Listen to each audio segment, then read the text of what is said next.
When it comes to connecting front-end and backend, I really like to use this Hey API package. What it does is it actually downloads your OpenAPI specification directly from your backend, and it generates an API client for your OpenAPI specification. So what I've done here is I created a script that actually just calls the executable inside of this package, and I specified the path or the URL to my OpenAPI specification, which has my backend URL in it, and I specify the output directory, which is, as you can see, this one, API client v1.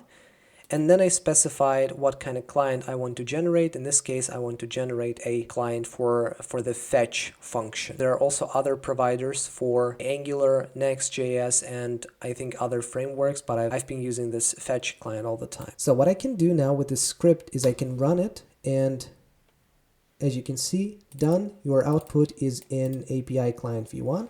And if we take a look at what it generated, so here I'm already using this function inside of my React component, which is getJournal, for example. And as you can see, it has all the types in it. So it accepts a page, it accepts a per page, both are numbers.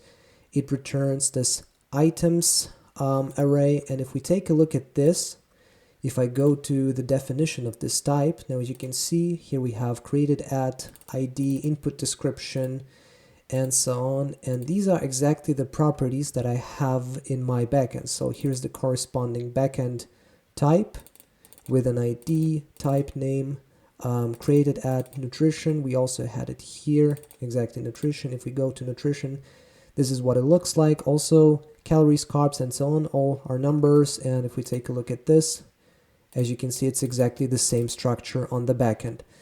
Now this package does this by actually downloading the OpenAPI specification from my backend, so it's really necessary to have a backend expose your OpenAPI specification. As you can see here, I'm using Golang and I'm using Huma. Huma is basically a wrapper for your API, and what it does is it actually creates this beautiful API documentation where you can also download the OpenAPI specification.